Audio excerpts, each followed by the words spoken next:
essentially there's a fracturing of the market between the haves and the have-nots. And we think the category that's the haves are the companies that are going to be fundamentally changing a large addressable market in the future. In other words, what has worked in the past isn't necessarily going to work in the future. And so ultimately, as we think about that division, we think about companies that are in the have categories, companies like Apple, companies like Google, surprisingly, and some of the things that they're doing around other bets. Even Amazon at its rich valuation is going to still have dramatic impact in terms of new addressable markets. And then we draw a line, and underneath that line, we think about companies like Facebook and their advertising business. Our belief is that that simply isn't innovative enough to garner up a high multiple in the future. Companies like Netflix around some of the challenges with pricing, other companies, Zoom, or potentially Peloton. Those are in the have-not categories. Before we turn it over to Mark, I have to say I'm a huge fan. I've always competed directly with Mark, love his views, and I think we may share a different view on how Facebook plays in that, but ultimately, I think there is going to be this fraction of the market, and I put Apple on the top half of that and companies like Facebook on the bottom half.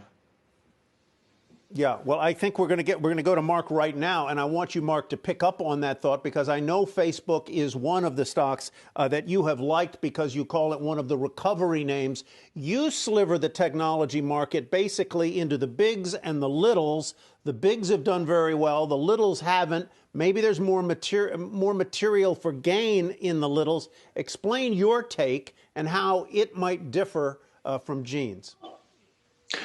Well, huge fan of Gene's as well. A lot of mutual respect there. So let's see. Facebook, I like Facebook for a variety of reasons. I think they're actually about to tap into one of the most interesting trends that we're going to see this year, which is social commerce.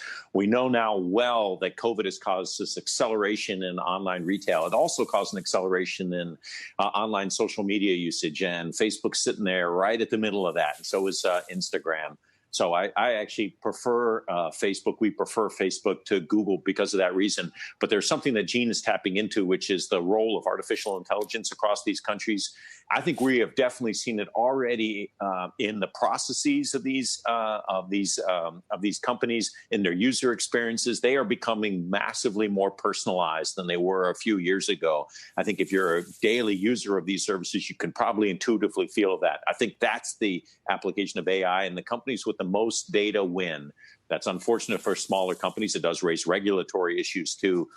But long term, we continue to like, the FANG names. We continue to like Facebook and Amazon, Netflix, and Google. Near term, where I'm looking for really dislocated plays, we've had real COVID winners. If there's a recovery as we get into these vaccine, hopefully, positive vaccine news, and we start coming out of our shells, then I think you'll have a different set of basket of stocks that can win. And that's where I still prefer Facebook. I still like it there, but I really like Uber as a recovery play, which is not really part of either one of these baskets. It's just a cyclical recovery play with a lot of controversy around it, but a large market opportunity.